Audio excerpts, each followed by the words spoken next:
Super. BS.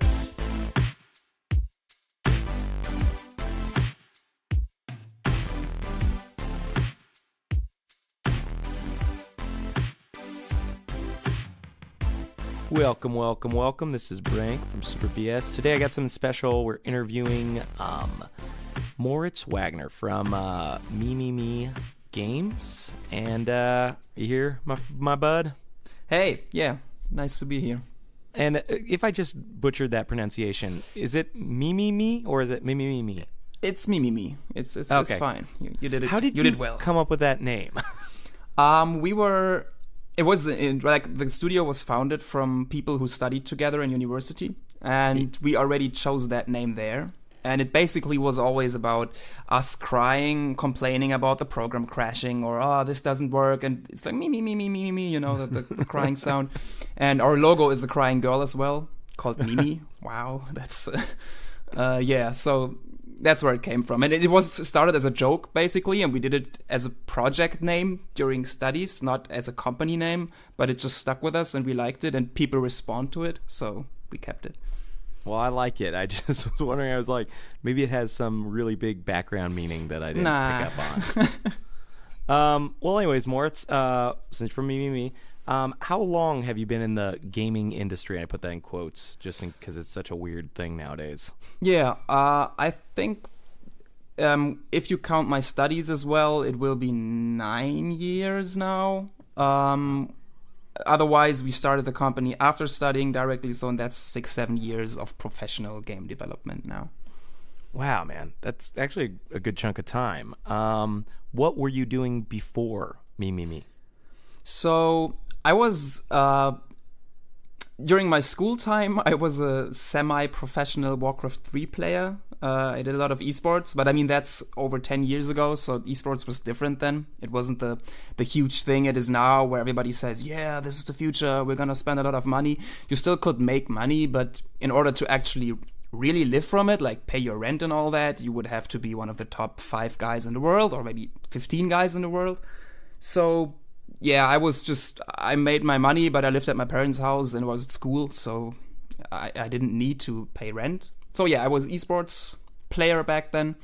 And then I started studying Chinese after finishing school, because I thought I want to do something that's not math, which is pretty weird for a game designer, I know, but I hated math at school. I regret that now. And yeah, I wanted to do a language. I like languages, and I wanted to do one that I thought could help me in global business stuff, whatever. And I thought, yeah, China is huge. People need people who can speak Chinese. I did that for a year. Turns out it wasn't what I wanted to do. And yeah, then my dad kind of found this. He saw that I wasn't really happy doing that, and he found the game development studies thing. And then I did that. Oh, that's excellent. So, 你会说中文吗? Yeah, you speak Chinese still? It's I understand it, but it's very shaky. I have almost nothing left. I would have to refresh it in a sort of, yeah, I don't know, 4 weeks in China or something, and then I could say 3 sentences or something. Yeah, I live there, and I can really only say a handful of words and maybe 2 sentences. It's so hard. Back to Professional Warcraft 3. What faction did you play as? Humans. Or you main? I played as humans. Okay, who's your main, what were they called in that game, like the heroes? Yeah, you would always usually play the Archmage. Yeah, that was the main thing you did as a human. And I really enjoyed towers. Like, this is why you played human, right? You could build your bulwark of towers and hide behind it and have expansions. And you could tower rush, which was something they sort of patched out of the game during the last years I played. But before that, I was in Germany, at least. I was rather famous for playing these rather cheesy strategies, like tower rushes and towering myself in. Oh, man, that game is great. I definitely miss it. I was definitely more of a StarCraft guy myself. Did you play StarCraft? I love StarCraft. I started with StarCraft, and we played a lot of... I mean, we played fast maps back then, so this is not real StarCraft, I guess, but we would play a lot. And then when Warcraft came out, I moved to that. And now I just actually recently started playing a little StarCraft 2 with a friend again.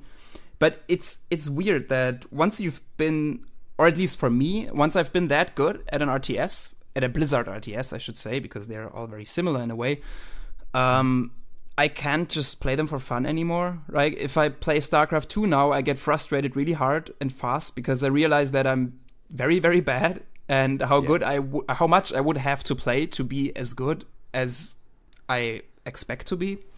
So it really frustrates me, and it only works if I play 2-on-2 or team games, because then it's more of a fun thing. Yeah, I would often play games where I'd do 4v4, but it was just me, and I'd do it with 3 randos as allies. But oh man, when they kicked or dropped or quit or rage quit or whatever, it made me so angry, because it was like, well, now we lost, and I just have to take over their base and lose.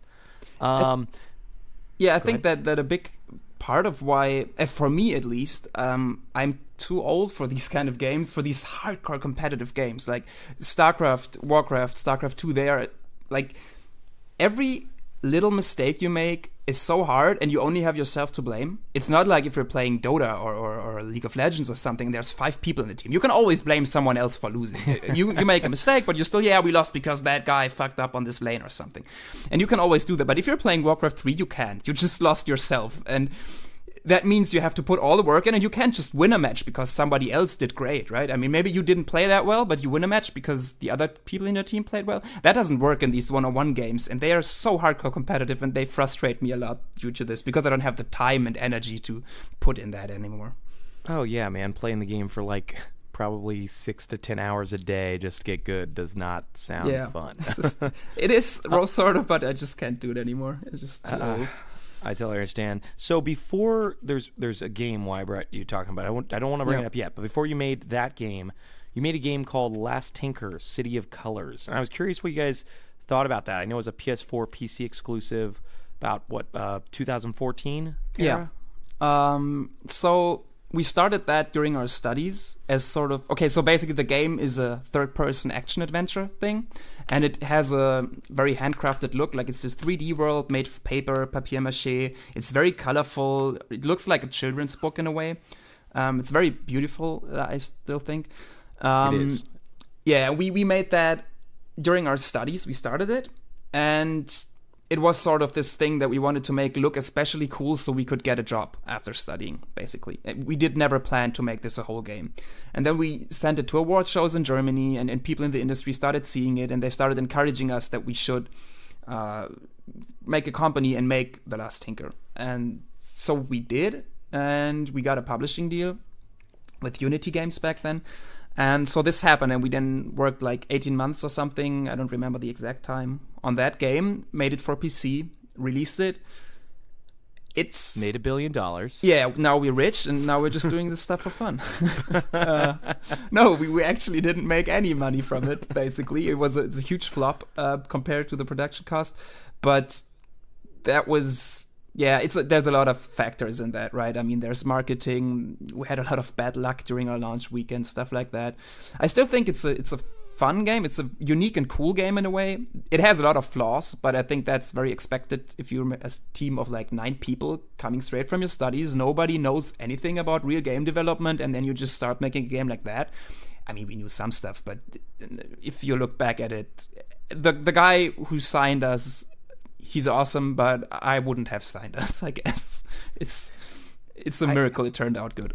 I think it looks amazing, man. I think if that game was released on Switch today, you guys would be singing a different tale. Like, I mean, it was a learning experience because you guys didn't make tons of money off of it, but it's also like just an impressive looking game. I want to play it. I've been maining my Xbox and Switch, and I use my PS4 primarily just for a few exclusives here and there. So... Yeah, if I we think had it amazing. The right... Thanks. If we had the right window and it was on a console like the Switch, it might have worked better. You mean? It will when you put it on Switch. Yeah, it will if you put it... I think we just patched it, actually, or just recently, because we made some changes to it with the engine. But overall, this is not gonna run on Switch as well, especially because it is already so burned, right? I mean, we could maybe make it run, which would take half a year for all of our programmers or something, and then you look at a game that really didn't sell well, and do you want to take that risk, like putting it out again, competing with Mario ahead in time, all these games? I don't know. Especially because it's rather misleading, right? There's a big problem with the game is that people look at it and they think it's a platformer, like Banjo-Kazooie and stuff like that. No, it's not a platformer. There is no jump mechanic. It's auto jumping, right? It's like Assassin's Creed in a way. Yeah, like Zelda. Yeah. You hold down a button and you do the jumping. And we always wanted it to feel like a Banjo-Kazooie game in a way, but have it play differently. And this is what we did, and I think that succeeded, but many people look at it, and then they're like, wait, this is not a platformer. You lied to me, and they get angry. You lied to us, Moritz! Yeah, this is like in the Steam forums, you read this, every third post is about, this is not a platformer? It's also tagged as a platformer, because the users tagged it as a platformer. And you're like, no, it's not, guys, but thanks. Well, you specifically should go to each and every house of every person on Steam who's complained and apologize. Yes. And it's so hard because it's our fault in a way because we marketed it as being in the vein of Banjo-Kazooie but we meant the feel and the world, and I think we succeeded a lot there, but the mechanics are not Banjo-Kazooie. So here's the thing. If somebody really was like that angry, they should have just gone and watched a video on YouTube. I'm sure your guys' trailer or any Let's Play would show that it's not like a collect-a-thon, jump around the world, do triple flips type stuff. That's true. That's true. So I literally just saw it on PSN one day. I was like, wow, this looks cool. I didn't even realize you guys made it till the game that I brought you on. And I was like, what? You guys made Last Tinker? That's awesome. It's very different. It looked really cool. Very different.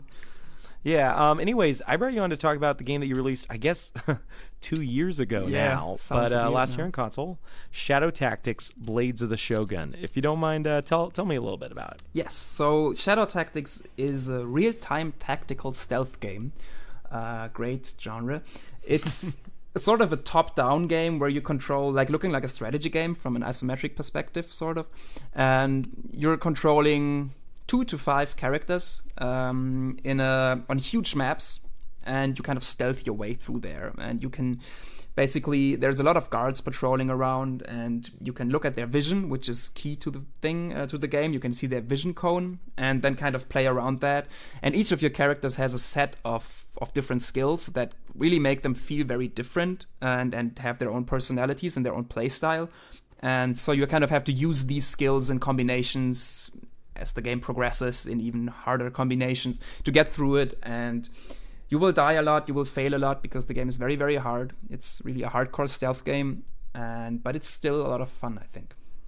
Yeah, and what would you mind explaining what the setting is? Because this is what I think makes it really interesting. Forgot about that as usual, because I always think people know. It's an Edo, Japan, so that's about 1600 in Japan, where next to Munich, Germany. Yeah, it's very close to our home base, so it was very easy to get the culture right. Walked outside, looked around the town, then you modeled the characters. Thanks for Google Maps. If they add this history version that I'm always looking for, that you can go back in time as well, that would be so awesome. Google, get on it. Getting all this getting visual references for how things looked in 1600 Japan is not easy.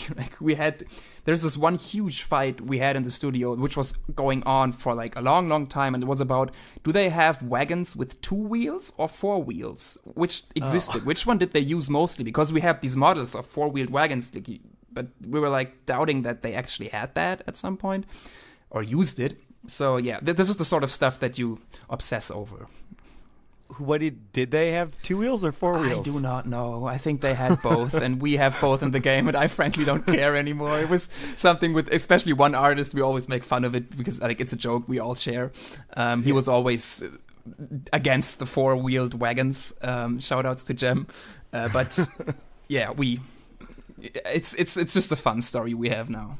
So you put 6 wheels on the wagons. Just 6 to 8 to make him explode. So you mentioned 2 to 5 characters. Who are these characters? Because they're all pretty cool. Yeah, so the first character you meet, and also kind of that is a little weird, but I will call him the main character for now. He's the main character from gameplay perspective, but for the story it's actually someone else, which is weird, but that's how it is. So his name is Hayato, and he's your basic ninja dude, right? He wears this dark cover for his whole body, covers his face during missions. He has a small ninja toe sword. He uses shuriken as a ranged attack, and he has a stone to distract enemies, which is very ninja-like. And he's also very agile. So he's basically the all-rounder of the team. He can do anything. Then you have the second character you meet, which is the main character of the story, sort of. Is called Mugen. He's a big, brutish samurai dude who uses 2 swords, sort of a tank character. He can cut down multiple enemies at once, which is his main skill. He can throw a bottle of sake, which is alcohol, so guards see it and they try to pick it up, because who doesn't like some alcohol, right? So they go there. Yeah, it's just perfect mechanic. And yeah, this is basically his thing. He's also very strong, so he can carry 2 dead bodies at once when you want to dispose of them, and he can run while doing so, which is very special. But he cannot climb because he's very heavily armored. He's super useful, man. Those 2 dead bodies is lifesaver a lot in the game. Yeah, he's super strong. He's also the only character who can beat a certain enemy type, but we might talk about that later. Okay. Then we have Takuma, who you meet third. He's an old man, used to be a ninja himself, and now he's a marksman and sort of a sniper character. He doesn't have any melee attacks anymore, but he has his leg, like he's one-legged, and he can take off his leg and turn it into a sniper rifle, and then he can snipe. That's rad. Yeah, that's pretty strong. And he has a small pet with him. It's a tanuki, which is... it's a sort of a raccoon, a Japanese raccoon, and he has that Everybody with him. Everybody knows what a tanuki is, okay? Super Mario Brothers 3. Yeah, true. The tanuki suit does it. That's true. But that is Super Mario Brothers 3. I think in Germany people never know because it's not called that. But yeah. What's it called? I don't know. I never played Mario Bros 3 actually. So. Oh, they need to call it the right name. Tanuki suit. Tanuki okay. Suit. Anyways, sorry. Continue. He has that, and he can place that on the map, and it distracts people by dancing. It sounds weird, but it's funny if you see it. And then we have Yuki, who you meet fourth. She's a small child who lost her parents when she was young and now is living on the streets, and she's a thief. And she's a little crazy, but in a very sympathetic, or I don't know if that's the right word, in a very nice way. She's cool. And she uses traps, so she can lay a trap and whistle guards towards the trap, lure them into their death. And we have Aiko, finally, who is a Kunoichi. She's a female ninja, and she can disguise, which is her main power, and then she can walk freely among most guards and distract them by talking to them. So she basically uses her charms and manipulates people. This is her main skill. And that's all 5. Yeah. Nice, man. When you're playing, like, I know you have to use them all in different situations and contexts, but which one was your guys' most favorite to like play test when you're like, I got to figure out how to do all this stuff against the enemy? Which one was like, oh, let's do this one? So I usually use Hayato because he's very versatile. He can do, like, the shuriken is extremely strong with it. You can do, like, double kills, stab someone and throw the shuriken at someone else.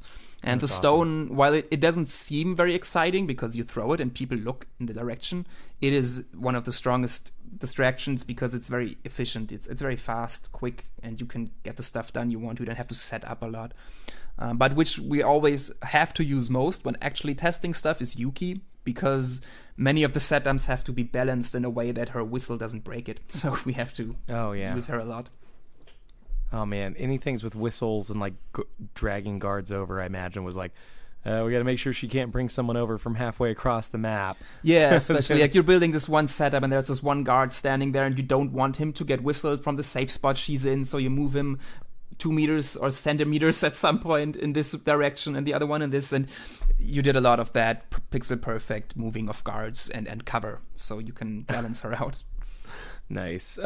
So we mentioned how this is set in Edo, Japan, Radix, Germany. What inspired you guys to make Shadow Tactics, especially like this, like setting, region, all that type of stuff? So it is a little cheesy, but it's the story that actually happened like this. So I was during our studies, we were already the core 6 to 9 people that were then founding the company. And our creative director, Dom, he's the biggest Commandos fan. We should probably mention that, by the way. Yeah, this game is exactly like Commandos from back in the days.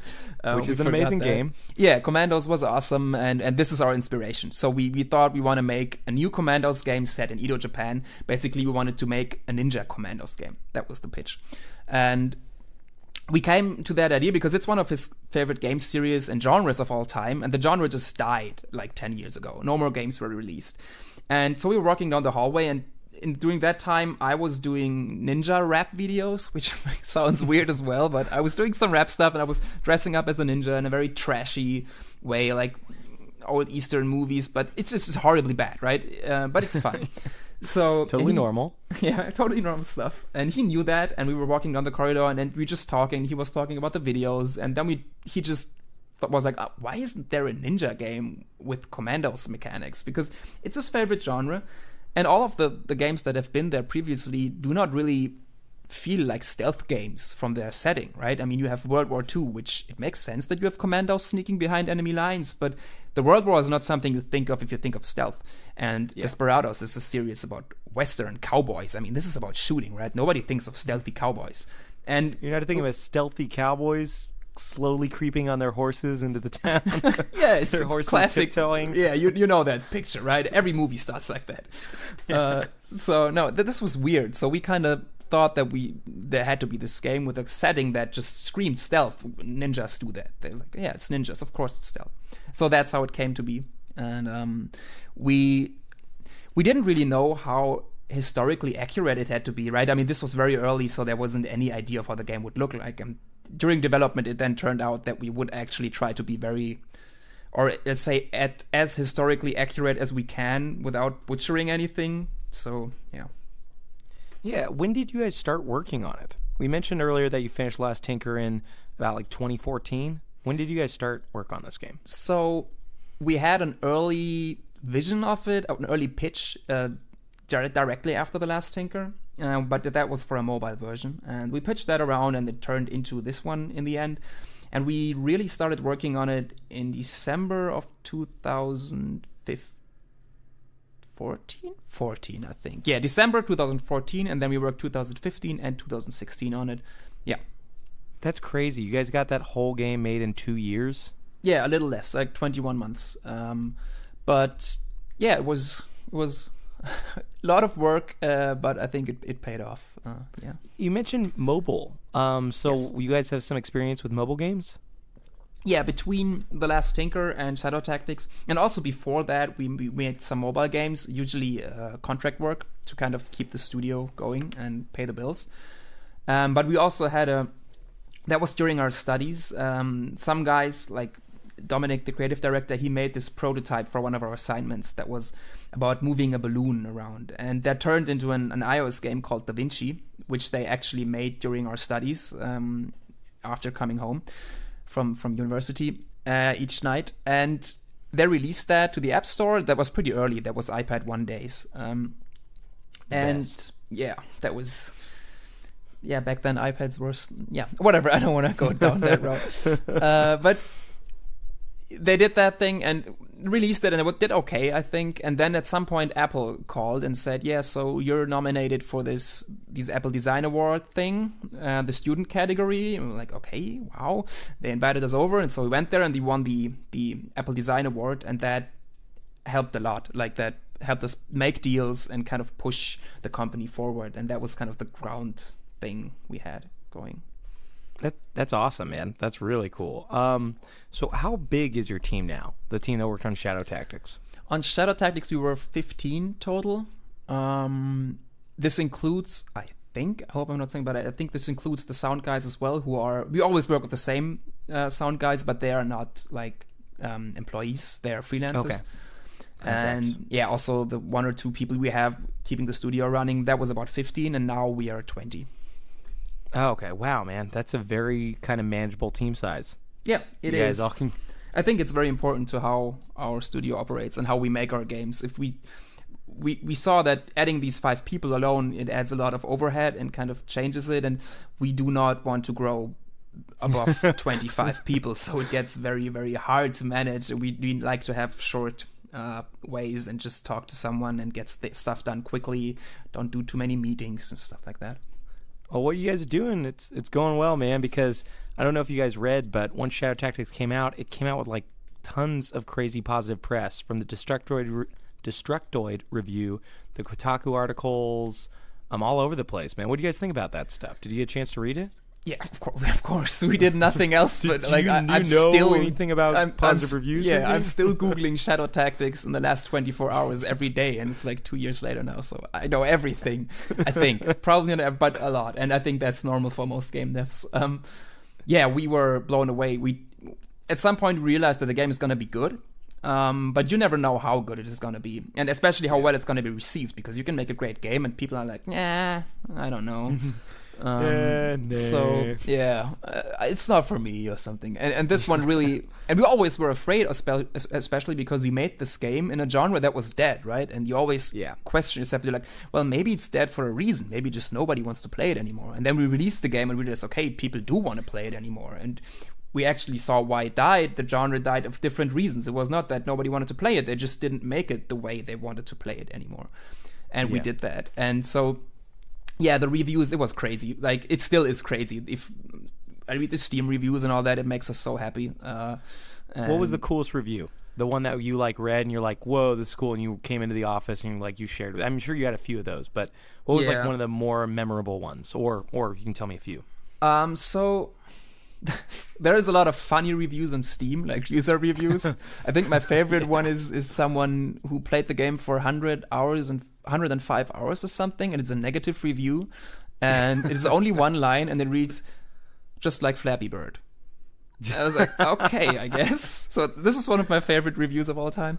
And then there was one review from RPG Codex. It's an RPG game forum that was very in-depth, and they actually really grasped a lot of the stuff. Like, they understood a lot of things that most reviewers did not get, because they have to play through the game quickly, and you don't get all the nuances if you review a game. I think if you're at a big thing, especially if it's a smaller game like ours, right? I mean, nobody knew about the game. It's not like the new Mass Effect is coming out and you have to review it in depth, and it's not like that. And we all know how that went. New Mass Effect was great. Yeah, that was.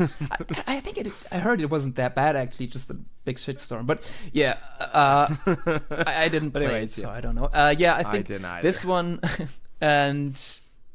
In general, it was like reading the IGN review, reading GameSpot, all these things, and PC Gamer. Yeah, PC Gamer was, I think, they gave us a 92, which was insane. Wow.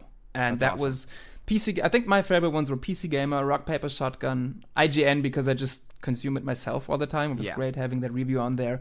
But they were all great. I mean, I can't remember. There was one review that was rather negative, which was, it's a 7 out of 10. That was the worst review we got. So, yeah, I was happy about all of them. We were just... Yeah, man.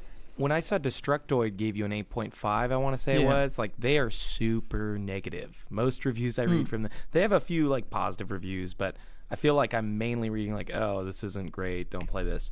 I actually heard about you guys from Kotaku, though, because they had some guys who really liked Commandos, and they're just such a huge gaming website. Like, I didn't even know what was going on. And all of a sudden, they're like, Commando-style game set in Edo, Japan. I'm like, this is awesome. Nice. So that guy was smart. The guy, what was his name again? The co-founder of the company? Dominic Abbey. Dominic, man. Yeah, you got to give him a pat on the back, man. Every day. He's the best. So looking ahead, man, do you have any more plans for Shadow Tactics, or is it kind of like you did the 2 console releases, PS4 and Xbox One last August? You did the PC release December 2016. We're looking at the Switch release February or March, man. Just give me the date. Yeah, I would love to do that, but sadly we do not plan anything. There is one patch we still have for Shadow Tactics, which we have finished for like quite some time, and that we want to release that. It fixes a lot of bugs and it makes performance on PC, I should say, a lot better, because the patch basically is all the optimization we did for the console versions, which was a huge pain to make. So the game runs so much faster now, it loads so much faster now, it quick saves so much faster. And this is something that we're still doing. But because we had to do all these tech changes to it, we just couldn't release the patch very early because it took very long and it took a lot of testing.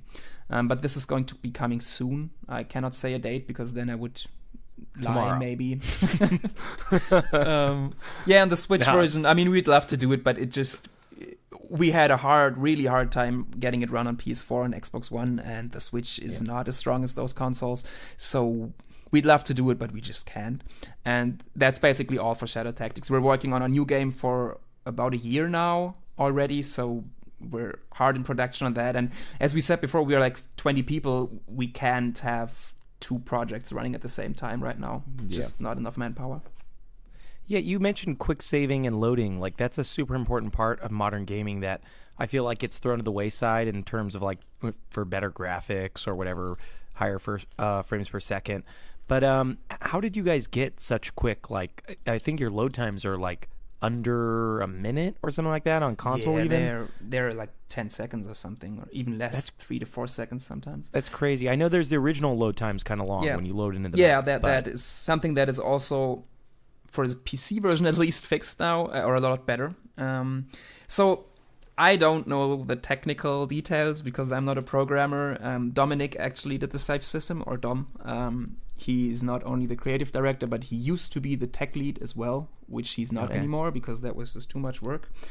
So he did that. He could tell you details. I don't know how they do it, but it was a lot of work. And I think it's something that for our genre and for the vision we have for it, and if you think of Commandos, how Commandos play it, it's essential. It's part of the loop. We always view it as part of the core loop. There's people who complain about it and say it's safe scum the game and something like that, but that's fine. I mean, that's true, right? I mean, for us, that is the game. You just quick load all the time, and you can try everything you want. You don't never have to feel like, oh, if I do this, then maybe everything's broken afterwards. You just try it, and then you just reload.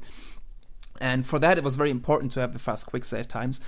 I think many games don't need that because it's not their core loop. So doing all that optimization, and that takes a lot of stuff, is not something they can do, and they have to do, I think. So it kind of went away, but for us it's important. So we took it in again. Yeah, and you guys are using Unity, right, as your primary engine? Yeah, that's a difficult one to work with, especially on your Switch ports you're making. But enough jokes about Switch ports. But anyways, I know it's really tricky to get load times down in Unity games. I've heard, but I've only used it a little bit. Yeah, I think so.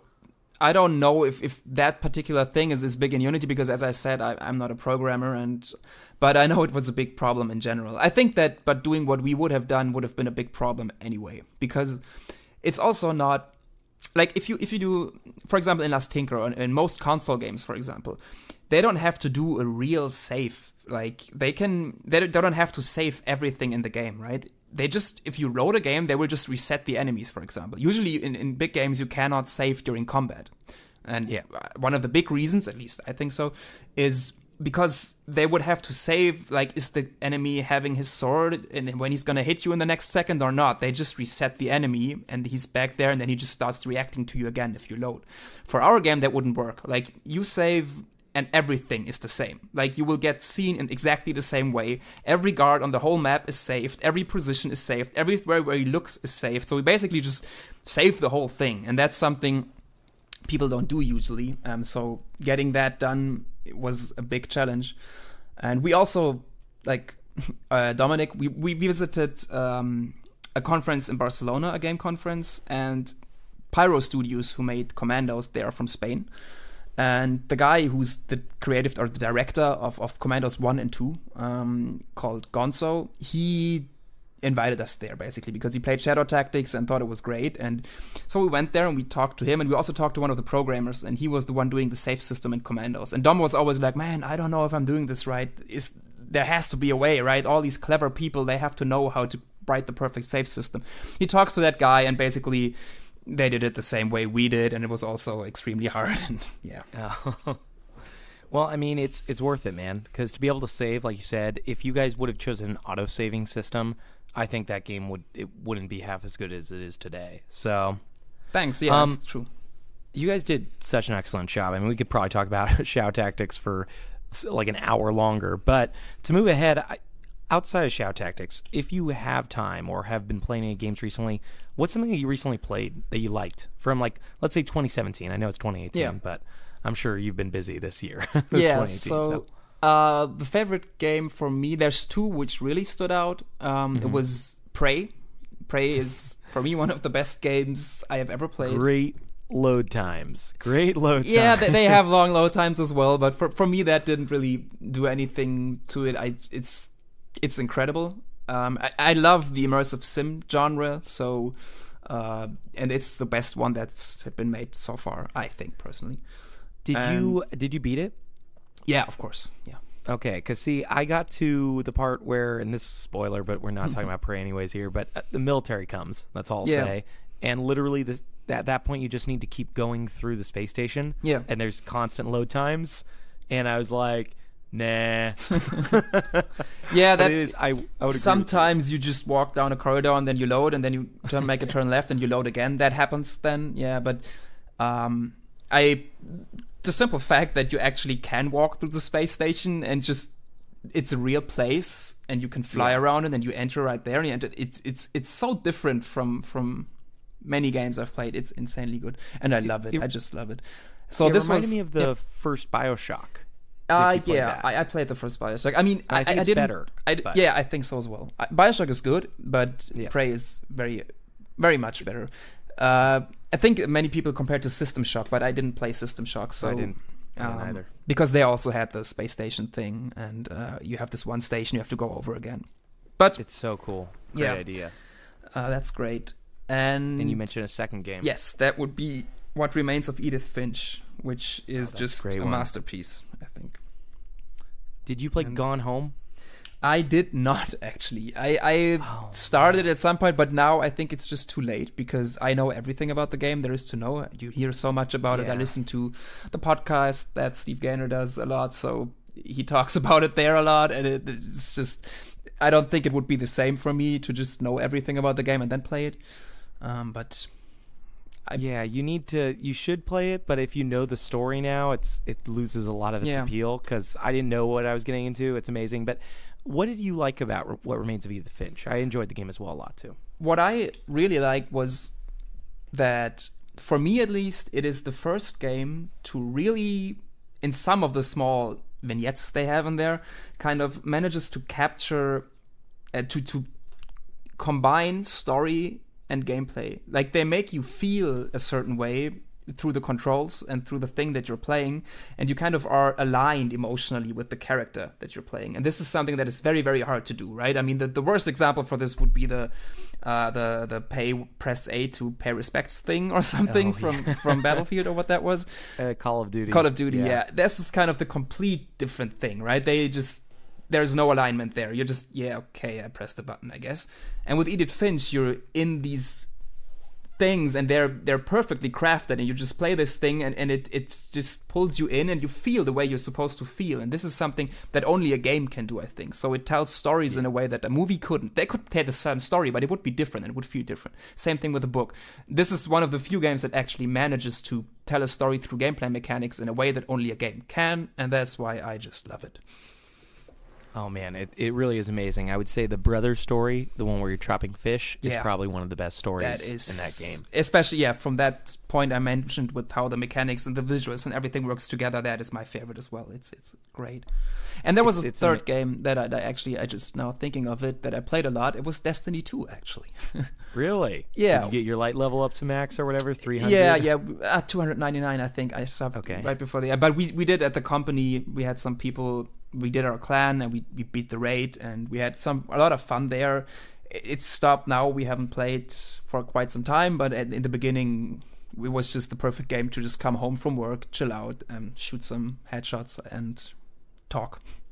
I wish I loved that game, man. The mechanics are excellent. It plays like the best Halos ever played, but I can't get into it. Tried for a long time.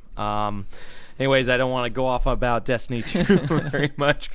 But would you mind leaving like the listeners with like maybe a couple pieces of advice if they want to get into the games industry or like create games or do something game related? Yeah, sure. So I might not be the best person to talk to about this because I haven't applied. I haven't applied to any company or something, so the advice I give you might be wrong. But what I hear a lot and also what we look for is if you want to get into games, just start making games and do that however you can. Do it if you're on your own, make a small indie game. If you're studying game design, you will meet people and do projects together and start making projects, and the most important part is finish those projects. Don't just start 5 games and have 5 prototypes lying around, because many people can have an idea and make a prototype that's sort of fun. Very few people can actually finish that thing and have the endurance it takes to spend as much time as you spend for the prototype, or 10 times as much time to finish that thing and do all the disgusting stuff that has to come in the end of development that's not as cool and flashy and fun as prototyping a mechanic or putting a song in or something. And so focus on it, finish it. So scope down, have a small scope that you actually can finish it, and don't make an MMO, make a small platformer or something. And MMOs are easy, man. That's the easiest. Yeah, it's so easy, right? Just do a multiplayer thing. Everybody can do it. 100 people get into the game. We don't even we don't trust ourselves in doing a game for 5 people. So yeah, but whatever. So yeah, do that. Make games, finish them, and show up to wherever you can, where the industry is around you. Maybe there's small meetups of game devs in your area or in a city close to you. Go there, talk to people, show your game, show your face. You don't have to kind of be there all the time, but just be part of the community and start to be part of the community. And I think that helps a lot with getting jobs. And yeah, you know what?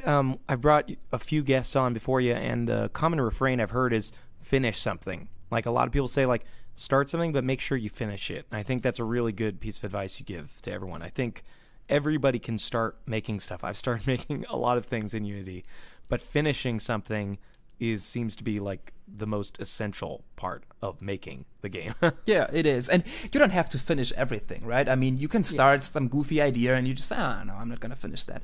But if you have a portfolio of 15 prototypes, we will look differently at it than if you have one of maybe 2 finished games, right? 2 finished things, and we can just play these, and I can see what your thoughts were behind it, right? It's not just a prototype mechanic. Maybe there's especially from a game design standpoint, maybe there's a tutorial in there, there's learning in there, there's stuff in there that you have to think about if you make a whole game.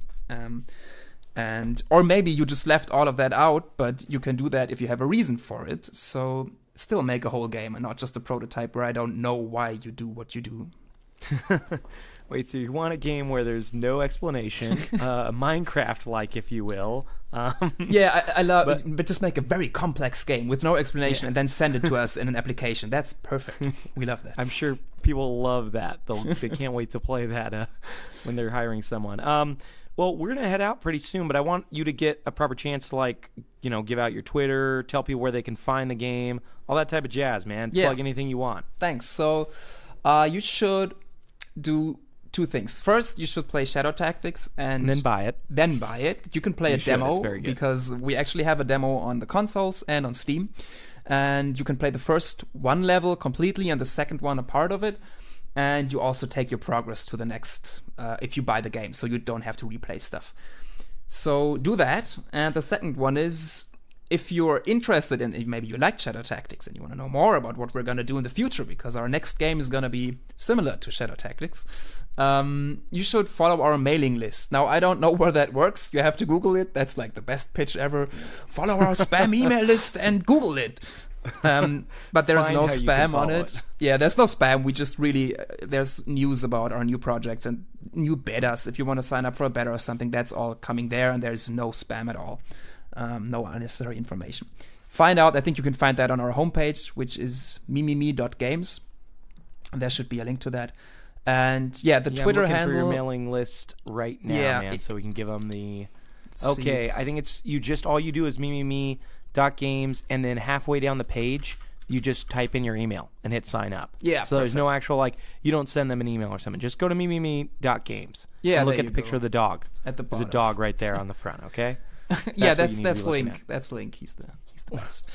He's the mascot for here. He's our sound guy. He actually passed away this year. It's very sad. Oh man, I'm sorry. Yeah, it's fine. I mean, he was very old, but we love him. So and then the Twitter handle thing, which is always a little complicated because I have a very stupid name that comes from the esports gaming times. It's at Corugnol, which is CORUGNOLL. And you can follow me there. I do not tweet that much, but I sometimes ask questions like, what would you like to see as DLC? And then you can vote on that, and then we might do that. That's awesome, man. I can't recommend it enough. You guys really need to check out Shadow Tactics. I mean, I would say buy it. It's often on sale. Pick it up, but at least play the demo. It's on everything. You can try it out anywhere. Yeah. I can't wait to hear about your next game, man. I'm hoping we'll find out something about it this year, maybe. Maybe you can't like tell us what it is, but will we at least hear about it, you think? Yeah, that there should be an announcement this year. Okay. Excellent, man. Thank you so much, Moritz. It Thank was you. awesome talking to you, man. All right. Well, have a great day. You See too. ya. Bye. Peace.